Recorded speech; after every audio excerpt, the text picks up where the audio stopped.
ओम ब्रह्म बृहस्पते नमः। प्रिय श्रोताओं, आप सभी का आपके अपने YouTube चैनल पर हार्दिक स्वागत है। आज आप सब सुनेंगे बृहस्पतिवार के दिन सुनी जाने वाली बृहस्पति देव की व्रत कथा। जो भी भक्त श्रद्धा से बृहस्पतिवार का व्रत करता है और कथा सुनता है, बृहस्पति देव भगवान की कृपा से उसकी सभी मनोकामनाएं पूर्ण होती है। और यदि आपने व्रत नहीं किया है तो भी कथा तो अवश्य सुननी चाहिए। इससे हमारे घर में धन धान्य और समृद्धि का वास होता है।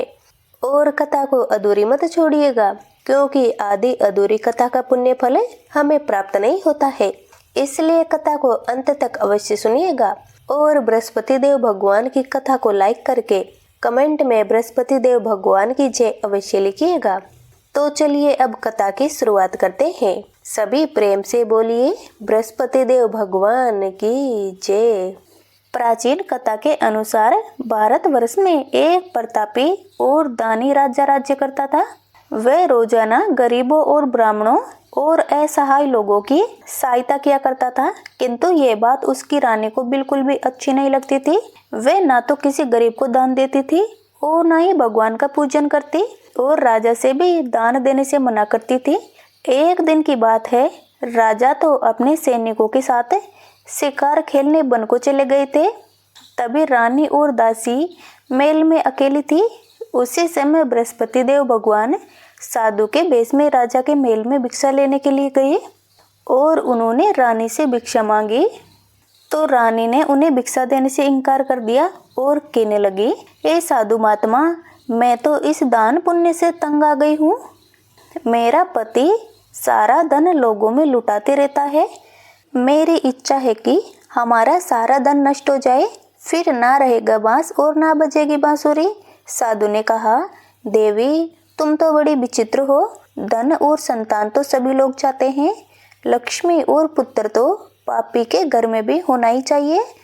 और यदि तुम्हारे पास अधिक धन है तो उस धन से भूखों को भोजन कराओ, प्यासों के लिए प्याऊ बनवाओ, और जो व्यक्ति निर्धन है उनकी कन्याओं का विवाह करवाओ, धर्मशालाएं खुलवाओ। ऐसे और कई काम है जिनके करने से तुम्हारा यश लोक और परलोक में फैलेगा। परंतु रानी पर बृहस्पति देव के उपदेश का कोई प्रभाव नहीं पड़ा। वे बोली, महाराज आप मुझे कुछ ना समझाइए, मैं ऐसा धन नहीं चाहती जिसको जगह जगह में बांटते फिरूं। तब साधु ने उत्तर दिया कि देवी अगर तुम्हारी ऐसी इच्छा है तो ऐसा ही होगा। और बृहस्पति देव तथास्तु कहकर बोले कि बृहस्पतिवार को घर लीपकर पीली मिट्टी से अपना सिर धोकर स्नान करना, बट्टी चढ़ाकर कपड़े धोना, घर की उस दिन सफाई ना करना। ऐसा करने से आपका सारा धन नष्ट हो जाएगा। इतना कहकर वे साधु महाराज वहां से अंतर्ध्यान हो गए। और साधु के कहे अनुसार बातों को पूरा करते हुए रानी को केवल 3 बृहस्पतिवार ही बीते थे कि रानी की सारी धन संपत्ति नष्ट हो गई। अब तो भोजन के लिए भी राजा और रानी का परिवार तरसने लगा। तब एक दिन राजा ने अपनी रानी से बोला कि हे रानी, तुम यही रहो, मैं दूसरे देश को जाता हूँ, क्योंकि यहाँ तो मैं कोई भी छोटा काम नहीं कर सकता। यहाँ के सब लोग मुझे जानते हैं। रानी ने राजा को दूसरे देश जाने की अनुमति दे दी। ऐसा कहकर राजा परदेश चला गया। वहाँ वह जंगल से लकड़ी काट कर लाता और शहर में बेचता था। इसी तरह वह अपना जीवन व्यतीत करने लगा। इधर राजा के परदेश जाते ही रानी और दासी दुखी रहने लगी। एक बार जब रानी और दासी को 7 दिन तक बिना भोजन रहना पड़ा, तब रानी ने अपनी दासी से कहा कि हे दासी, देखो हमें भोजन किए हुए 7 दिन हो गए हैं। तू पास के ही नगर में मेरी बड़ी बहन रहती है, वह बड़ी धनवान है। तू उसके पास जा और कुछ लेकर आ, ताकि थोड़े बहुत दिन खाने का गुजारा हो सके। दासी रानी की बहन के पास गई। उस दिन गुरुवार का व्रत था और रानी की बहन उस समय बृहस्पतिवार की व्रत कथा सुन रही थी। दासी ने रानी की बहन को अपनी रानी का संदेश दिया, लेकिन रानी की बहन ने उस समय दासी को कोई उत्तर नहीं दिया। जब दासी को रानी की बहन से कोई उत्तर ना मिला, तब वह बहुत दुखी हुई और उसे क्रोध भी आया। फिर दासी ने वापस आकर रानी को सारी बात बता दी। ये सब सुनकर रानी ने अपने भाग्य को कोसा। उधर रानी की बहन की जब कथा पूरी हुई तो रानी की बहन ने सोचा कि आज मेरी बहन की दासी यहाँ आई थी, परंतु मैं उससे नहीं बोली, इससे वह बहुत दुखी हुई होगी।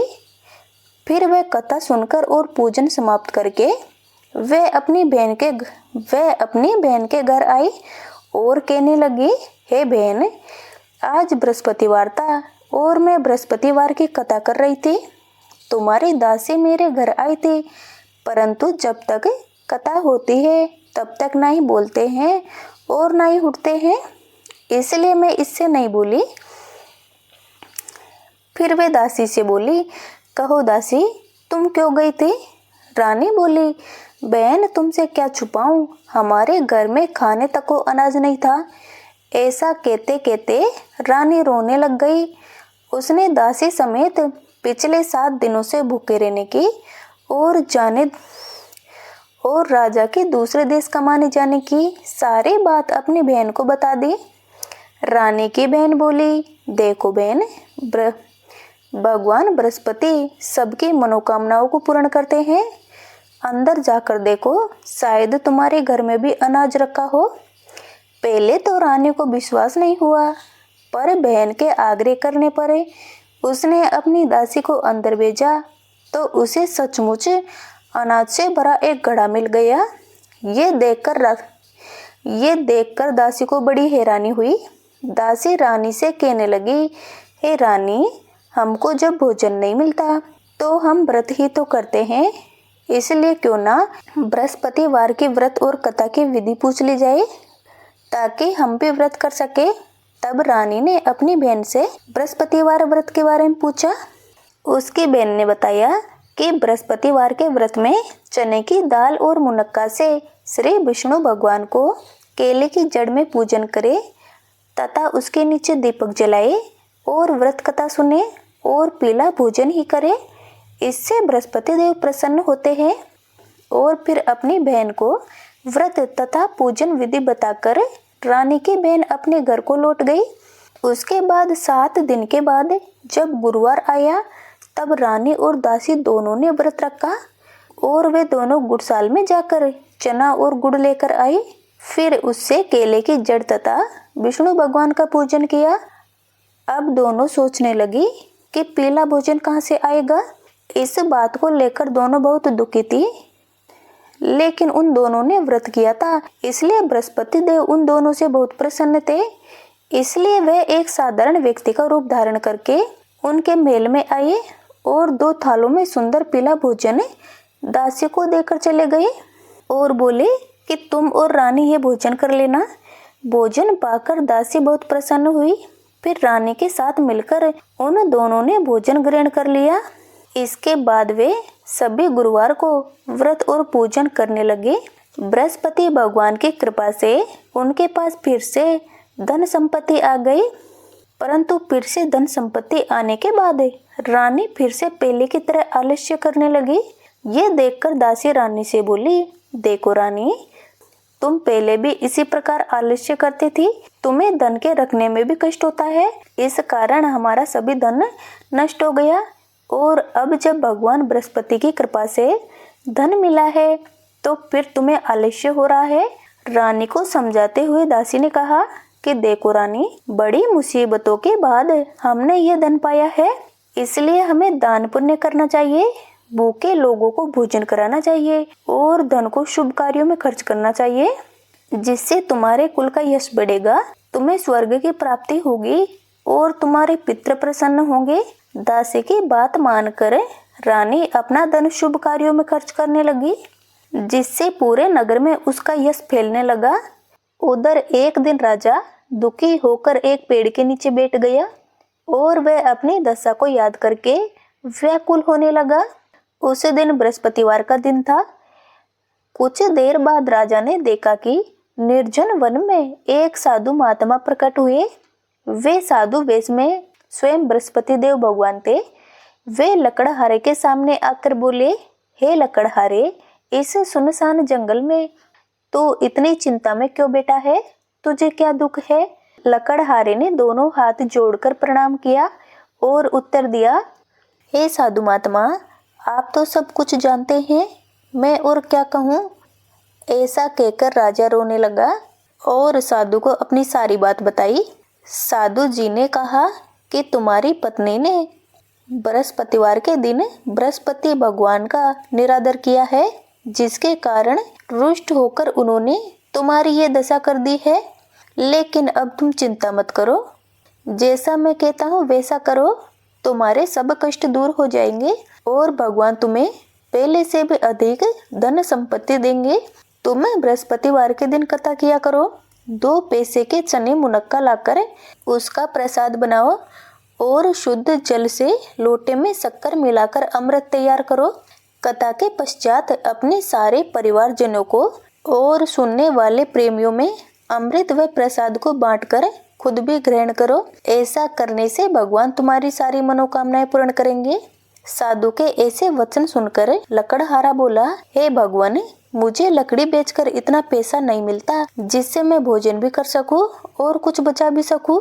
मैंने आज रात्रि में सौपन में अपनी पत्नी को व्याकुल देखा है और भगवान, मेरे पास कुछ भी नहीं है जिससे मैं अपनी पत्नी की खबर मंगा सकूं, और फिर मुझे तो बृहस्पति देव भगवान की कथा भी नहीं पता। साधु ने कहा, हे लकड़हारे, तुम किसी बात की चिंता मत करो। बृहस्पतिवार के दिन तुम रोजाना की तरह लकड़ियां लेकर शहर को जाओ। तुमको रोजाना से दुगना धन प्राप्त होगा, जिससे तुम भली भांति भोजन भी कर लोगे और बृहस्पति देव की पूजा भी हो जाएगी और बृहस्पति देव भगवान की पूजा का सारा सामान भी आ जाएगा। और बृहस्पति देव की कथा इस प्रकार से है, तुम ध्यान लगाकर सुनो। प्राचीन काल में एक ब्राह्मण रहता था। वह बहुत निर्धन था, उसकी कोई संतान भी नहीं थी। उसकी स्त्री बहुत मलिनता और गंदगी के साथ रहती थी। वह स्नान भी नहीं करती थी, किसी देवता का पूजन भी नहीं किया करती थी। इससे ब्राह्मण देवता बड़े दुखी रहते थे। बेचारे बहुत कुछ कहते थे, किंतु उसकी पत्नी पर उसका कोई फर्क नहीं पड़ता था। भगवान की कृपा से ब्राह्मण की पत्नी ने कन्या रूपी रतन को जन्म दिया। वह कन्या बड़ी होने पर प्रातःकाल उठती, स्नान करती, श्री विष्णु भगवान का जाप और बृहस्पति भगवान का व्रत करने लगी। अपने पूजा पाठ को समाप्त करके वे विद्यालय जाती तो अपनी मुट्ठी में जौ भरकर ले जाती और विद्यालय के मार्ग में डालती जाती। तब ये जो सोने के हो जाते तो लौटते समय उनको बीनकर अपने घर ले आती। एक दिन वे बालिका सूप में उस सोने के जौ को फटक फटक कर साफ कर रही थी कि उसकी माता ने देख लिया और कहा, हे बेटी, सोने के जौ के लिए तो सोने का ही सूप होना चाहिए। दूसरे दिन बृहस्पतिवार था तो कन्या ने व्रत रखा था और उसने बृहस्पति देव भगवान से प्रार्थना करके कहा कि हे बृहस्पति भगवान, मैंने आपकी पूजा अगर सच्चे मन से की है तो मेरे लिए सोने का सूप दे दो। बृहस्पति देव ने उसकी प्रार्थना को स्वीकार कर लिया। फिर रोजाना की तरह वह कन्या जौ फैलाती हुई पाठशाला जाने लगी। जब वह लौटकर आ रही थी तो बृहस्पति देव की कृपा से उसे सोने का सूप मिल गया। उसे वह घर ले आई और उसमें जौ साफ करने लगी, परंतु उसकी माँ का वही ढंग रहा। एक दिन की बात है, वह कन्या सोने के सूप में जौ साफ कर रही थी। उस समय उस शहर का राजकुमार वहां से होकर निकल रहा था। उसने उस कन्या को यह कार्य करते देख लिया और वह उसको देखकर मोहित हो गया और अपने घर आकर भोजन जल त्याग कर उदास होकर लेट गया। राजा को जब इस बात का पता लगा तो अपने सेनापति के साथ वे उसके पास गए और बोले, हे पुत्र, तुम्हें किस बात का कष्ट है? क्या किसी ने तुम्हारा अपमान किया है या फिर कोई और कारण है? सो मुझसे कहो, मैं वही कार्य करूँगा जिससे तुम्हें प्रसन्नता हो। अपने पिता की बात सुनकर राजकुमार बोला, हे पिताजी, मुझे आपकी कृपा से किसी बात का दुख भी नहीं है, किसी ने मेरा अपमान भी नहीं किया है, परंतु मैं उस लड़की से विवाह करना चाहता हूँ जो सोने के सूप में जौ साफ कर रही थी। ये सुनकर राजा आश्चर्य में पड़ गया और बोला, हे पुत्र, इस तरह की कन्या का पता तो तुम ही लगा हो, मैं तो उससे तुम्हारा विवाह जरूर करवा दूंगा। फिर राजकुमार ने उसी लड़की के घर का पता अपने पिता को बताया। पिता ने मंत्री को उस लड़की के घर भेजा और ब्राह्मण देवता को सभी हाल बताया। पिता ने मंत्री को उस लड़की के घर भेजा और मंत्रियों ने ब्राह्मण देवता को सभी हाल बताया। ब्राह्मण देवता राजकुमार के साथ अपनी कन्या का विवाह करने के लिए तैयार हो गए तथा पूरी विधि विधान के साथ ब्राह्मण की कन्या का विवाह राजकुमार से हो गया। कन्या के घर से जाते ही ब्राह्मण देवता के घर में पहले की तरह गरीबी का निवास हो गया। अब भोजन के लिए भी अन्न बड़ी मुश्किल से मिलता था। एक दिन दुखी होकर ब्राह्मण देवता अपनी पुत्री के पास गए। बेटी ने पिता को दुखी अवस्था में देखा तो अपनी माँ का हाल पूछा। तब ब्राह्मण ने सभी हाल उसे कह सुनाया। तब कन्या ने बहुत सारा धन देकर अपने पिता को विदा कर दिया। इस तरह ब्राह्मण का कुछ समय तक सुखपूर्वक गुजारा हो गया। कुछ दिनों के बाद फिर वही हाल हो गया। ब्राह्मण फिर से अपनी बेटी के यहाँ गया और उसे सारा हाल कहा तो उसकी बेटी बोली, हे पिताजी, आप माताजी को यहीं ले आइए, मैं उन्हें ऐसी विधि बता दूंगी जिससे उनकी गरीबी दूर हो जाएगी। वह ब्राह्मण देवता अपनी पत्नी को साथ लेकर पहुंचे तो कन्या ने अपनी माँ को समझाते हुए कहा, हे माँ, तुम प्रातःकाल उठकर स्नान आदि करके विष्णु भगवान का पूजन करो तो आपकी सारी दरिद्रता दूर हो जाएगी।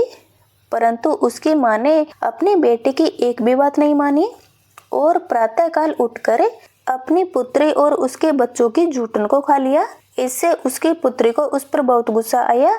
उसने एक रात एक कोठरी से सारा सामान निकाल दिया और उसमें अपनी माँ को बंद कर दिया। प्रातः उसमें से उसको निकालकर स्नान आदि करा के पूजा पाठ करवाया। ऐसा करने पर उसकी माँ की बुद्धि भी ठीक हो गई। इसके बाद वह नियम से पूजा पाठ करने लगी और प्रत्येक बृहस्पतिवार को व्रत रखने लगी। इस व्रत के प्रभाव से उसके माता और पिता बहुत ही धनवान और पुत्रवान हो गए और बृहस्पति देवता के प्रभाव से इस लोक के सुख को भोग कर अंत में स्वर्ग को प्राप्त हुए। इस तरह कहानी कहकर वे साधु देवता वही जंगल में अंतर्ध्यान हो गए। धीरे धीरे समय बीतने लगा। फिर वही बृहस्पतिवार का दिन आया। लकड़हारा जंगल से लकड़ी काटकर किसी बड़े शहर में बेचने गया। उसे उस दिन और दिन से अधिक पैसा मिला। राजा ने उनसे चना गुड़ आदि लाकर गुरुवार का व्रत किया। उस दिन से उसके सभी क्लेश दूर हुए। परंतु जब दूसरा गुरुवार आया तो राजा बृहस्पतिवार का व्रत करना ही भूल गया। इस कारण बृहस्पति देव उससे नाराज हो गए। उसी दिन जब नगर के राजा ने विशाल यज्ञ का आयोजन किया तब उसने घोषणा करा दी कि कोई भी मनुष्य अपने घर में भोजन न बनाएगा और न ही आग जलाएगा। पूरी जनता को मेरे यहाँ भोजन करने आना है और जो भी इस आज्ञा को नहीं मानेगा उसे फांसी की सजा दी जाएगी। इस तरह की घोषणा पूरे नगर में करवा दी। राजा की आज्ञा के अनुसार शहर के सभी लोग भोजन करने गए, लेकिन लकड़हारा कुछ देर से पहुंचा, इसीलिए राजा उसको अपने साथ लेकर अपने घर गए और ले जाकर भोजन करा रहे थे। तभी रानी की दृष्टि उस खूंटी पर पड़ी जिस पर उसका हार लटका हुआ था। जब हार वहां दिखाई नहीं दिया तो रानी ने सोचा कि मेरा हार इसी ने चुराया है। उसी समय सिपाहियों को बुलाकर उसको कारागार में डलवा दिया। जब लकड़हारा कारागार में पड़ गया तो वह बहुत दुखी होकर विचार करने लगा, ना जाने कौन से पूर्व जन्म के कर्म से मुझे ये दुख प्राप्त हुआ है। और वह उसी साधु को याद करने लगा जो उसे जंगल में मिला था। उसी समय बृहस्पति देव साधु के रूप में प्रकट हुए और उसकी दशा को देखकर कहने लगे, अरे मूर्ख, तूने बृहस्पति देव की कथा नहीं करी, इस कारण तुझे दुख प्राप्त हुआ है। लेकिन अब चिंता मत कर, बृहस्पतिवार के दिन कारागार के दरवाजे पर तुझे 4 पैसे पड़े मिलेंगे, उनसे तू बृहस्पति देव की पूजा करना तो तेरे सभी कष्ट दूर हो जाएंगे। बृहस्पतिवार के दिन उसे 4 पैसे मिले। लकड़हारे ने कथा कही। उसी रात्रि को बृहस्पति देव ने उस नगर के राजा को सपन में कहा, राजा, तुमने जिस आदमी को कारागार में बंद कर दिया है वे निर्दोष है, वे राजा है, उसे छोड़ देना।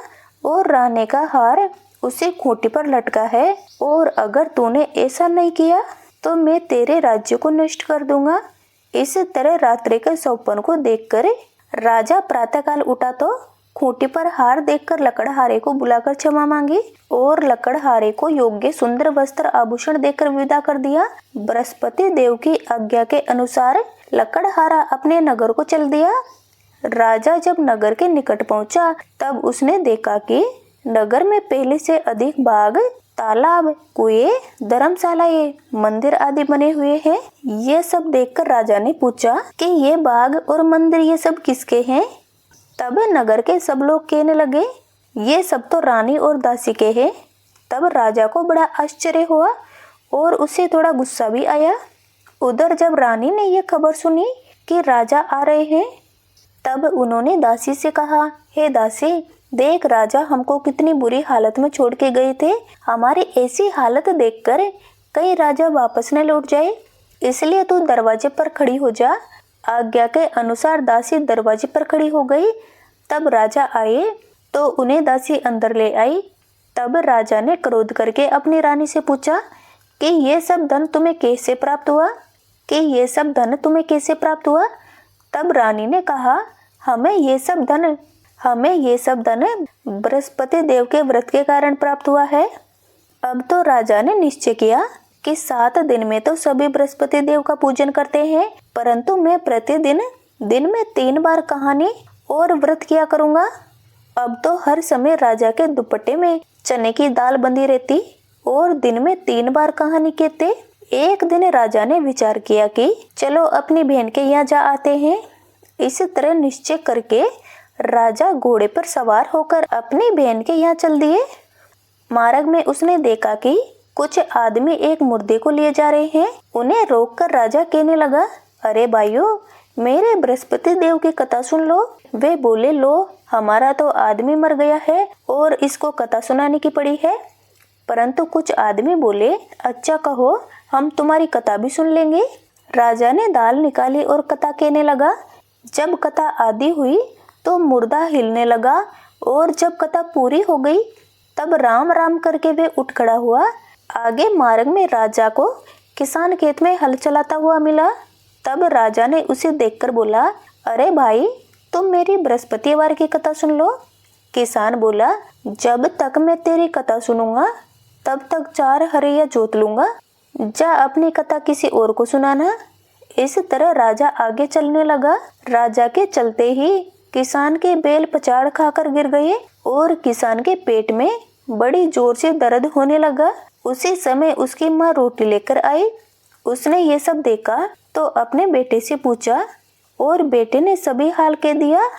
तब वह बुढ़िया दौड़ी दौड़ी उस घुड़सवार के पास गई और उससे बोली कि भाई, तेरी कथा मैं सुनूंगी, तो अपनी कथा मेरे खेत में चल कर कहना। राजा ने बुढ़िया के खेत पर जाकर कथा कही, जिससे सुनते ही वे बैल उठकर खड़े हो गए तथा किसान के पेट का दर्द भी बंद हो गया। फिर राजा अपनी बहन के घर पहुंचा। बहन ने भाई की खूब मेहमानी की। दूसरे दिन प्रातःकाल जब राजा उठा तो देखने लगा कि सब लोग भोजन कर रहे हैं। राजा ने अपनी बहन से कहा, हे बहन, ऐसा कोई मनुष्य है क्या जिसने भोजन नहीं किया हो और वे मेरे बृहस्पति देव की कथा सुन ले?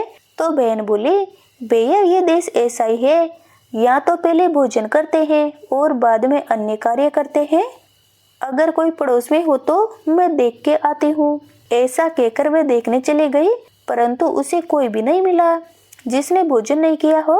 अंत में एक कुमार के घर गई जिसका लड़का बीमार था। उसे पता चला कि उसके यहाँ 3 दिन से किसी ने भोजन नहीं किया है।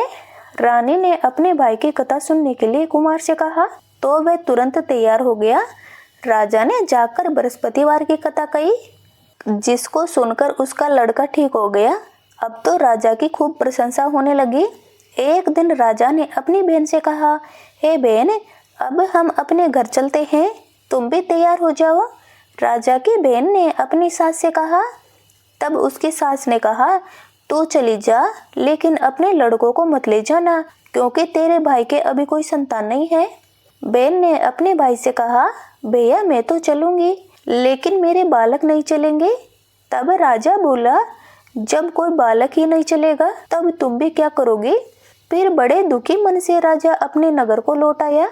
राजा ने अपनी रानी से घर आकर कहा, कि हम निर्वंशी है, हमारा मुंह देखने का धर्म भी नहीं है और उसने भोजन भी नहीं किया। तब रानी बोली कि स्वामी, बृहस्पति देव ने हमें सब कुछ दिया है, वे हमें संतान भी अवश्य देंगे। उसी रात बृहस्पति देव ने राजा से सौपन में कहा, हे राजा उठो, ऐसी सोच को त्याग दो, तेरी रानी गर्भ से है। राजा को ये बात सुनकर बड़ी खुशी हुई।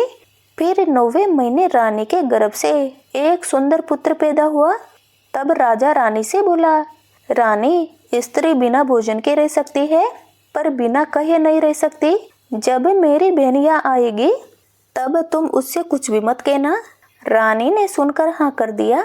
उधर जब राजा की बहन ने यह शुभ समाचार सुना तो वह बड़ी खुश हुई और बधाई लेकर अपने भाई के यहाँ आई।